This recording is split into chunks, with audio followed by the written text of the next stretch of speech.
हम बात करेंगे इस वीडियो में कि आप लोगों को मैं ये बताता हूँ कि फिक्स डिपॉजिट जो होता है, जो आप लोग अपनी सेविंग्स के अनुसार बना के रखते हो, ये सोचते हो कि चलो हमें इमरजेंसी में काम आएगा, हम उसे यूज करेंगे। तो अक्सर यह देखा जाता है कि अगर आपकी फिक्स डिपॉजिट जो बनी हुई रहती है 1 साल के लिए, 2 साल के लिए या 3 साल के लिए कोई बना के रखते हैं, लेकिन कल जाके कोई इमरजेंसी आपको अगर आता है, आपको यूज करना है कि आपका एफडी आप उसे ब्रेक करके आपके पर्सनल यूज के लिए यूज कर सकते हो, या कहीं आपको पेमेंट करना है किसी को, या कहीं एजुकेशन पर्पज के लिए आपने सेव करके रखा हुआ है कि चलो ठीक है हम अपने इस एफडी को ब्रेक करके हम कहीं न कहीं यूज कर लेंगे। तो ऐसे कंडीशन में क्या होता है कि अगर आप एफडी आप जो बना के रखते हो उसे आप ब्रेक कर देते हो, तो उसमें क्या होता है कि जितने टेन्योर के लिए आपने एफडी बना के रखा है, अगर उसके पहले ही प्री मैच्योर विड्रॉल करते हो, प्री मैच्योर अगर आप उसके विड्रॉ कर लेते हो, तो आपको क्या करती है बैंक अक्सर पेनाल्टी चार्ज करती है। तो उसके ऊपर आपका उसमें क्या होता है कि आपका एफडी भी ब्रेक हो जाती है, और प्लस आप अपना जो भी इंटरेस्ट आप कमाए रहते हो उसके ऊपर आपको बैंक आपका इंटरेस्ट चार्ज करती है। तो मैं आपको एक और ऑप्शन बता रहा हूँ कि जो बहुत ही अच्छा है, जैसे कि आप लोगों ने नाम में ही देखा होगा कि लिखा हुआ था है कि फिक्स डिपॉजिट एफडी के अगेंस्ट में अगर आप उसे ओडी करा के रखते हो, जिसको ओवरड्राफ्ट फैसिलिटी बोलते हैं। तो अक्सर ओवरड्राफ्ट फैसिलिटी क्या होता है कि आप जो आप ओडी फैसिलिटी, एक लिमिट होता है आपके अकाउंट में, एक लिमिट सेटअप होता है जो आप करा के रखते हो। अक्सर वह बैंक आपको जो लिमिट सेट करके आपके अकाउंट में देती हो, आप उतना यूटिलाइज कर सकते हो, और उसमें से जितना भी अमाउंट आप यूटिलाइज करते हो सिर्फ उसी के ऊपर बैंक आपको इंटरेस्ट चार्ज करती है, और जितने दिन के लिए यूज करते हो। तो मैं आपको ये बताता हूँ कि फिक्स डिपॉजिट के अगेंस्ट में अगर आप ओवरड्राफ्ट फैसिलिटी लेके रखते हो, यह सबसे अच्छा और बहुत ही बेस्ट तरीका है कि आपकी एफडी भी ब्रेक नहीं होगी, और आपका जो पर्पज है, आपका कहीं अगर पेमेंट करना है या किसी को पार्टी को पेमेंट करना है या आपके घर में कोई पर्सनल यूज है, आप यूज कर सकते हो बिना एफडी के ब्रेक किए। तो उसमें क्या होगा कि आप अगर एफडी के अगेंस्ट में ओडी लेके रखते हो, अक्सर बैंक क्या करती है कि जितने अमाउंट का आपका एफडी होता है उसी के ऊपर 80% और 90%, ये दो अमाउंट होता है कि जो बैंक आपको अक्सर उतना एक लिमिट सेट करके देखती है आपके एफडी के ऊपर। अक्सर कोई कोई बैंक में 95% भी होता है, बट वो बैंक टू बैंक डिपेंड करता है। बट अक्सर आपको जितने की एफडी होती है हम उसी के ऊपर ओवरड्राफ्ट फैसिलिटी सेट करके दे देते हैं 80% और 90% जितना आपका एफडी होता है उसके ऊपर।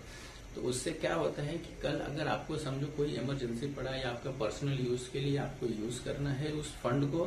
तो आप यूटिलाइज कर सकते हो उस ओवरड्राफ्ट फैसिलिटी को बिना आपकी एफडी ब्रेक किए बगैर। इसमें क्या हो जाता है कि आपका एफडी ब्रेक नहीं होता, आपकी एफडी कंटिन्यू चलती रहती है, जब तक रहेगी तब तक कंटिन्यू चलती रहेगी। और जितना अमाउंट आपको यूटिलाइज करना है, समझो आपने 10 लाख की एफडी बनाई, और उस 10 लाख में से अब अगर आपको बैंक ने 80% आपका ओडी लिमिट सेट करके रख दिया है, अगर आप उसको अराउंड पकड़ो 8 लाख रुपीज होता है, तो 8 लाख रुपीज में आप अगर यूटिलाइज करोगे, अगर उसमें से आपने 5 लाख समझो यूज किया आपने आपकी जरूरत के हिसाब से,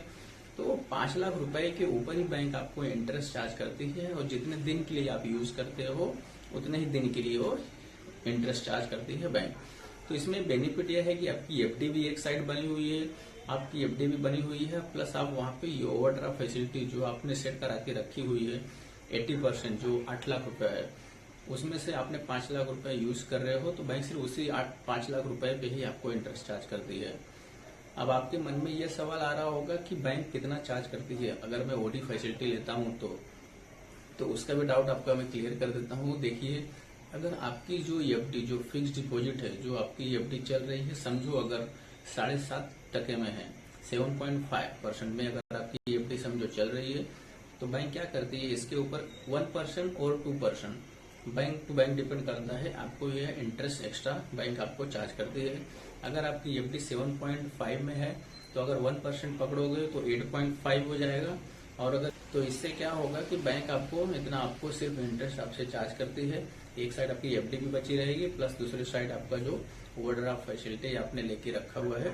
वही अमाउंट आपको यूटिलाइज करना है, और उतनी अमाउंट पे ही इंटरेस्ट चार्ज करती है। और आपको मैं इस ओवरड्राफ्ट फैसिलिटी में यह भी आपको बता देता हूँ कि जो ओवरड्राफ्ट फैसिलिटी एक ऐसा फैसिलिटी होता है कि कोई भी इमरजेंसी आपकी पड़ती है, कोई भी पर्सनल यूज के लिए आप यह फंड को यूटिलाइज कर सकते हो और जैसे ही आपका जो फंड आपने जितना यूज किया हुआ है वो फंड अगर आपको 2 दिन 4 दिन 10 दिन जैसे भी आपकी जो यूटिलाइजेशन हो 2 महीने 4 महीने जब आपका फंड्स कहीं से आता है आप वह पैसा आप वापिस आप अकाउंट में डाल देंगे तो आपका एफडी जो ओडी आपने लेके रखा हुआ है आप उसमें वो सेटल हो जाता है। तो इससे क्या होता है कि आपकी एफडी ब्रेक नहीं होती और आपकी ओवरड्राफ्ट फैसिलिटी जो है वो कंटिन्यू चलती रहती है। आपका जब पैसा आएगा तो आप अकाउंट में जब डाल दोगे तो आप उसके अंदर सेटल हो जाएगा। तो अगर आपको कल जाके आपको आपका एफडी फिक्स डिपॉजिट ब्रेक करना है, अगर आपको लग रहा है कि मुझे अब यूटिलाइज मेरा जो है ओडी की फैसिलिटी अगेंस्ट मैंने यूटिलाइज तो कर लिया है बट अगर मेरे को पूरा टोटल एफडी ब्रेक करना है तो आपको मन में आ रहा होगा क्या मैं एफडी ब्रेक कर सकता हूँ? जी हाँ, बिल्कुल बिल्कुल आपका पैसा है, आपका ही मनी है तो आप उसे यूटिलाइज भी कर सकते हो और एफडी को ब्रेक भी कर सकते हो। तो इसे कंडीशन में क्या होता है कि बैंक क्या करती है, एफडी तो आपका ब्रेक हो जाएगा उसके ऊपर क्योंकि लीन लगा हुआ रहता है क्योंकि आपने ओडी लेके रखा हुआ है। तो बैंक क्या करती है कि आपका जितना आपने ओवरड्राफ्ट फैसिलिटी यूटिलाइज किया रहता है, जो आप यूज किए रहते हो, उतना अमाउंट आपका जितना पेंडिंग होता है वो एफडी के अगेंस्ट में सेटल कर देती है। तो जितना बाकी का बैलेंस आपका एफडी हुई रहती है वो आपका पूरा का पूरा पैसा आपके अकाउंट में क्रेडिट हो जाता है। और वही समझो अगर आपने जो भी यूटिलाइज आपने ओवरड्राफ्ट फैसिलिटी किया है, आपने खुद पैसा आपने डाल दिया है जितना आपने यूज किया हुआ है, तो आपकी एफडी भी टोटल पूरी बची हुई है, आप पूरा का पूरा एफडी आपके अकाउंट में क्रेडिट हो जाएगा विद इंटरेस्ट जो है।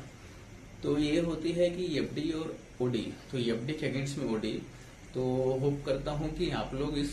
वीडियो को अच्छी तरह समझ गए होंगे कि एफडी के अगेंस्ट में ओडी लेना कितना बेहतर है और कितना फायदेमंद है।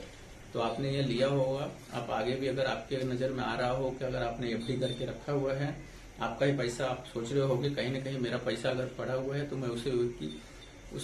क्यों ऐसे पड़े रहने दो, आप उसे यूज करो, उस पैसे को आप कहीं ना कहीं यूटिलाइज करो। तो आप एफडी के अगेंस्ट में ओडी बहुत ही बेस्ट फैसिलिटी है। तो आप होप आशा करता हूं कि आप लोगों को समझ में आ गई होगी एफडी ओडी क्या होता है, कैसे यूज किया जाता है, क्या इसके चार्जेस होते हैं। तो इसी तरह आप लोग वीडियो में कनेक्ट रहिएगा, सब्सक्राइब कीजिएगा ताकि मैं और आप लोगों के लिए नए नए कुछ न कुछ आप लोगों के लिए जानकारी फाइनेंस में लाते रहूं, आपका भी नॉलेज आगे बढ़ाते रहूं मैं। और अगर आप लोगों को कुछ डाउट है, कुछ कमेंट्स में कमेंट कीजिए ताकि मैं आप लोगों को वहाँ पे आंसर केस कर सकूं और आप लोगों के लिए कुछ और नया वीडियो भी ला सकूं। तो लाइक कीजिए, सब्सक्राइब कीजिएगा और इसे शेयर भी कीजिएगा ताकि काफी लोगों को इसके बारे में पता चल सके, जिन्होंने काफी सारी एफडीयां बना के रखी हुई हैं, एफडी जो भी अकाउंट में चल रही है, अगर उनको इसके अगेंस्ट में यूज करना है बिना एफडी ब्रेक किए बगैर, तो कहीं न कहीं ओवरड्राफ्ट फैसिलिटी लेके यूज कर सकते हैं। तो आशा करता हूं कि आप लोगों को समझ में आ गया होगा। अब कुछ भी रहेगा आप लोग कमेंट में जरूर बताइएगा। Thank you.